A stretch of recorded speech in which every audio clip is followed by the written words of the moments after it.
हरि ओम श्री गणेशाय नमः। ओम नमः शिवाय। चतुस्त्रिंशोऽध्याय वशिष्ठ द्वारा अनरड्य इतिहास वर्णन। वशिष्ठ जी बोले, इंद्र सावरणी नामक 14वें मनु के वंश में यह अनरड्य नामक राजा उत्पन्न हुआ था। यह राजराजेश्वर तथा 7 द्वीपों का सम्राट था। वह मंगलारण्य का पुत्र अनरड्य महाबलवान एवं शिव का भक्त था। उसने महर्षि भृगु को अपना पुरोहित बनाकर 100 यज्ञ किया। तब देवताओं ने उसे इंद्र पद देना चाहा, किंतु उसने उसे स्वीकार नहीं किया। हे हिमालय, उस राजा के 100 पुत्र थे और एक ही पद्मा नाम की कन्या थी, जो लक्ष्मी के समान अत्यंत रूपवती थी। हे गिरिराज, उस राजा का प्रेम 100 पुत्रों की अपेक्षा कन्या पर विशेष रूप से रहा करता था। उस अनरड्य राजा की सर्व सौभाग्यशालिनी 5 रानियां थीं, जो सभी राजा को प्राणों से भी अधिक प्यारी थीं। जब वह कन्या अपने पिता के घर युवावस्था को प्राप्त हो गई, तो राजा ने उत्तम वर प्राप्ति के लिए सर्वत्र दूतों द्वारा पत्र भेजा। एक समय पिपलाद पीपल के खाने से इनका नाम पिपलाद हुआ। पिपलाद महर्षि जब अपने आश्रम को जा रहे थे, तभी तपस्या के योग्य एक निर्जन स्थान में उन्होंने एक गंधर्व देखा। काम कला में निपुण वह गंधर्व स्त्रियों के साथ श्रृंगार रस के सागर में निमग्न हो प्रेम से उनके साथ विहार कर रहा था। वे मुनि श्रेष्ठ उसे देखते ही काम के वशीभूत हो गए और तब से चित्त हटाकर दार संग्रह की चिंता में पड़ गए। इस प्रकार काम से व्याकुल चित्त हुए उन श्रेष्ठ महर्षि के अनेक वर्ष बीत गए। एक समय जब वे महर्षि पुष्पभद्रा नदी में स्नान करने के लिए जा रहे थे कि उन्होंने मनोहर लक्ष्मी के समान परम सुंदरी पद्मा को देखा। तदंतर उन महर्षियों ने आसपास के मनुष्यों से पूछा कि यह किसकी कन्या है। तब साप के भय से व्याकुल हो उन मनुष्यों ने पद्मा का परिचय दिया।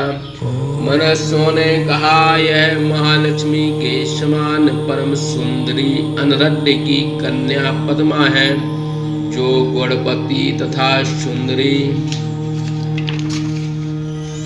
होने के कारण बड़े बड़े अनेक राजा इसको पाने की इच्छा से प्रार्थना करते हैं।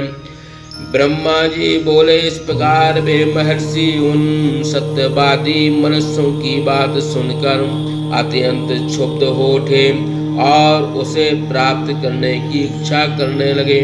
हे गिरिराज, तदंतर मुनि ने स्नान कर विधि पूर्वक अपने इष्ट देव शंकर का पूजन किया। फिर काम के वशीभूत हो उस कन्या को मांगने के लिए अनरड्य की सभा में गई। राजा ने मुनि को देखते ही भयभीत हो प्रणाम किया और मधु प्रसादी देकर भक्ति पूर्वक उनकी पूजा की। पूजा ग्रहण करने के अनंतर उस महर्षि ने उस कन्या की याचना की। राजा सुनते ही अवाक हो गया और कुछ भी कहने में असमर्थ हो गया। मुनि ने कहा, हे राजन, तुम अपनी कन्या हमें दो, अन्यथा मैं तुम्हें क्षण मात्र में भस्म कर दूंगा। उस समय हे मुनि के तेज से सब राजा के सेवक हक्का बक्का हो गए और राजा अपने परिचरों के साथ वृद्धावस्था से जर्जर उस मुनि को देख रोने लगे। रानियों को भी कुछ सुझाई न पड़ा। वे किम कर्तव्य विमूढ़ हो रोने लगी।